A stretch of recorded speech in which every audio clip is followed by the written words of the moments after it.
بسم اللہ الرحمن الرحیم۔ السلام علیکم، آپ دیکھ رہے ہیں الف نیوز اور میں ہوں آپ کے ساتھ ماجد علی۔ شامل کرتے ہیں پاکستان اور دنیا بھر سے بریکنگ نیوز ہیڈ لائنز۔ امریکہ دوبارہ اسرائیل کے سامنے ڈھال بن گیا۔ امریکہ کے صدر جو بائیڈن نے ایک دفعہ پھر اسرائیل کو غزہ کے الشفا ہسپتال پر حملوں کے معاملے میں حق بجانب قرار دے دیا۔ جو بائیڈن نے سان فرانسسکو میں چین کے صدر شی جن پنگ کے ساتھ ملاقات کے بعد مشترکہ پریس کانفرنس میں صحافیوں کے سوالات کے جواب دیے ہیں۔ ایک صحافی کے ہسپتالوں کے تحفظ سے متعلق جو بائیڈن کے سابقہ بیان کی یاد دہانی کروانے اور شفا ہسپتال پر حملوں کی وجہ دریافت کرنے پر جو بائیڈن نے دوبارہ اسرائیل کا دفاع کیا۔ انہوں نے کہا کہ حماس اپنے فوجیوں اور ہیڈ کوارٹرز کو ہسپتال کے نیچے زیر زمین سرنگوں میں چھپا کر جنگی جرم کا مرتکب ہو رہی ہے اور یہ ایک حقیقت ہے۔ جو بائیڈن نے اسرائیلی کارروائیوں کو حملہ قرار دینے سے انکار کر دیا اور کہا کہ اسرائیل نہ تو بھاری فوجی تعداد کے ساتھ ہسپتال گیا ہے اور نہ ہی اس نے ہسپتال پر حملہ کیا ہے۔ اسرائیل نے ہسپتال میں تباہی نہیں مچائی، صرف مسلح فوجیوں کے ساتھ ہسپتال میں داخل ہوا ہے۔ ایک صحافی نے سوال کیا کہ کیا آپ الشفا ہسپتال کے نیچے حماس ہیڈ کوارٹر سے متعلق امریکہ کے پاس موجودہ شواہد کی تفصیل فراہم کر سکتے ہیں؟ جواب میں جو بائیڈن کا کہنا ہے کہ نہیں، میں یہ بات آپ کو نہیں بتا سکتا۔ صحافی کے اس سوال کے جواب میں کہ کیا آپ اپنے پاس موجود معلومات کی صحت کی طرف سے مطمئن ہیں؟ جو بائیڈن نے کہا کہ ہاں، ہمیں ان معلومات کے درست ہونے کا یقین ہے۔ الشفا ہسپتال کے بارے میں بات کرتے ہوئے جو بائیڈن نے کہا کہ میں آج مصروفیت کی وجہ سے سب کچھ نہیں دیکھ سکا۔ واقعہ کچھ یوں ہے کہ ہسپتال میں انکیوبیٹر لائے گئے ہیں، ہسپتال کے انسانوں کے لیے دیگر امداد لائی گئی ہے اور ڈاکٹروں کے حوالے کی گئی ہے۔ مجھے کہا گیا ہے کہ ڈاکٹروں اور نرسوں کو نقصان سے بچنے کا موقع فراہم کیا گیا ہے۔ خبر کے اگلے حصے میں بات کرتے ہیں فلسطین کی تحریک استقامت کی حمایت میں صہیونی فوجی ٹھکانوں پر حزب اللہ کے حملے۔ حزب اللہ لبنان نے اعلان کیا ہے کہ غزہ میں فلسطین کی تحریک استقامت کی حمایت میں اس نے غاصب صہیونی حکومت کے جارحہ فوجیوں کے 3 ٹھکانوں کو نشانہ بنایا۔ حزب اللہ کے پہلے بیان میں کہا گیا ہے کہ لبنان کی تحریک استقامت نے بدھ کو صہیونی فوجی ٹھکانے اومیم پر حملہ کر کے غاصب اسرائیلی فوجیوں کو نقصان پہنچایا۔ حزب اللہ کے دوسرے بیان میں آیا ہے کہ مقبوضہ فلسطین کے شمالی علاقے رویسات العلم میں اسرائیلی فوجی ٹھکانوں پر حملہ کیا گیا۔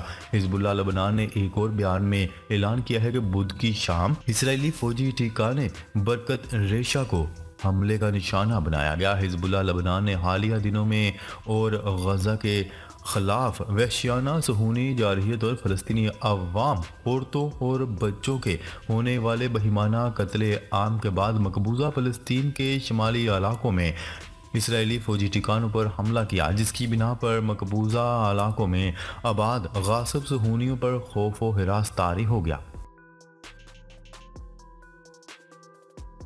خبر کے اگلے حصے میں بات کرتے ہیں الشفا ہسپتال پر اسرائیل کی لگاتار چڑھائیاں، مریضوں کی اموات میں اضافے کا خدشہ۔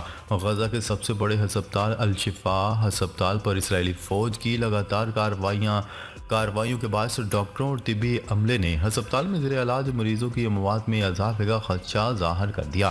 عرب ٹیلی ویژن کی رپورٹ کے مطابق الشفا ہسپتال کے ڈائریکٹر محمد ابو اسلامیہ نے کہا ہے کہ گزشتہ 48 گھنٹوں سے الشفا ہسپتال کا کنٹرول قابض افواج کے ہاتھ میں ہے۔ ہم مریضوں کی اموات کی شرح میں کمی کے منتظر ہیں، تاہم ہر گزرتے لمحے کے ساتھ ہسپتال میں داخل مریضوں کی اموات میں اضافے کا خطرہ بڑھتا جا رہا ہے۔ ادھر فلسطینی اتھارٹی کی وزارت صحت کا کہنا تھا کہ اسرائیلی فوج نے الشفا ہسپتال کے مختلف حصوں کو مکمل تباہ کر دیا ہے۔ اسرائیلی فوجی شہید فلسطینیوں کی لاشیں بھی اٹھا کر اپنے ساتھ لے گئے ہیں، جبکہ افواج کی جانب سے ہسپتال کے احاطے میں گاڑیوں کو بھی تباہ کر دیا گیا۔ اسرائیلی فوج الشفا ہسپتال سے مریضوں یا طبی عملے کے محفوظ انخلاء کے راستے بند کر رہی ہے۔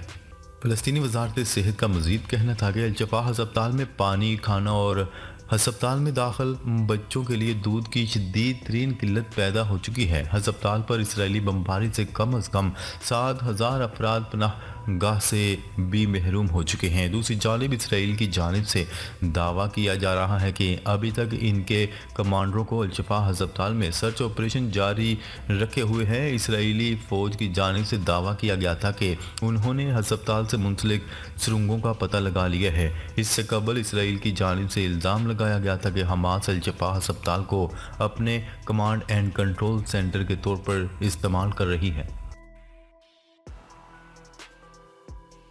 خبر کے اگلے حصے میں بات کرتے ہیں اقوام متحدہ کا غزہ کے معاملے پر تحقیقات کا مطالبہ۔ غیر ملکی خبرساز ایجنسی کی رپورٹ کے مطابق اقوام متحدہ نے مطالبہ کیا ہے کہ غزہ میں اسرائیلی بمباری اور ہسپتالوں کو نشانہ بنانے کے الزامات پر بین الاقوامی انسانی قوانین کی خلاف ورزیوں کی تحقیقات کی جائیں۔ اقوام متحدہ کی ہائی کمشنر برائے انسانی حقوق نے غزہ میں وحشیانہ بمباری کی شدید الفاظ میں مذمت کرتے ہوئے انسانی حقوق کی سنگین خلاف ورزیوں پر تشویش کا اظہار کیا۔ ان کا کہنا تھا کہ اسرائیل کی جانب سے غزہ میں بین الاقوامی انسانی قوانین کی خلاف ورزیوں کی تحقیقات کی جائیں۔ انہوں نے مزید کہا کہ غزہ میں جو کچھ ہو رہا ہے وہ اس بات کا تقاضا کرتا ہے کہ جو بھی اس کا ذمہ دار ہے اس کا احتساب کیا جائے اور عالمی ادارے انسانی حقوق کی سنگین خلاف ورزیوں کی تحقیقات کریں۔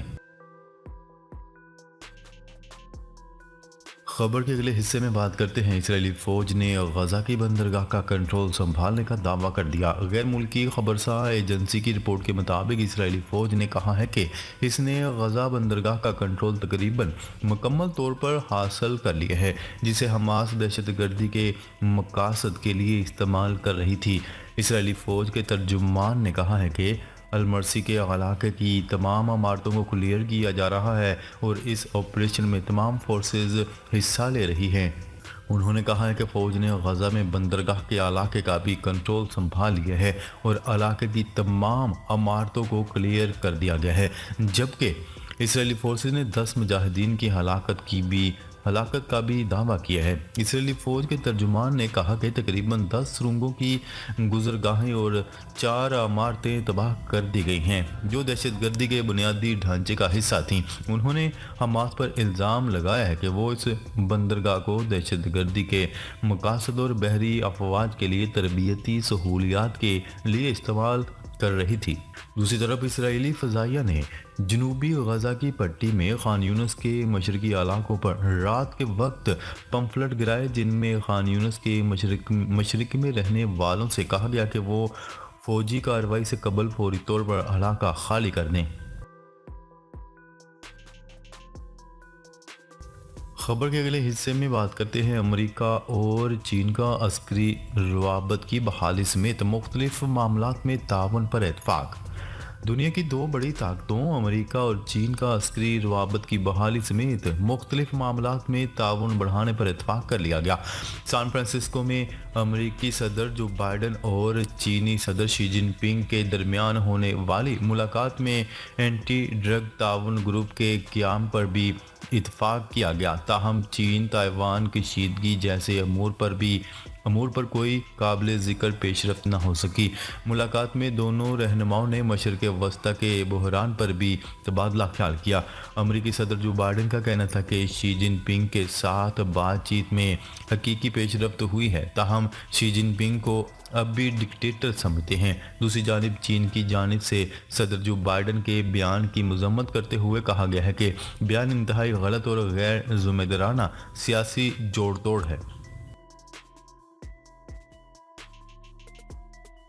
خبر کے اگلے حصے میں بات کرتے ہیں چیئرمین پی ٹی آئی کی ضمانت کی درخواست سے سپریم کورٹ میں سماعت کے لیے مقرر۔ نیوز رپورٹ کے مطابق chief justice of Pakistan justice قاضی فائز عیسیٰ نے چیئرمین پی ٹی آئی کی سائفر کیس میں ضمانت کی درخواستوں پر بینچ تشکیل دے دیا۔ جسٹس سردار طارق مسعود کی سربراہی میں 3 رکنی بینچ 22 نومبر کو اپیلوں پر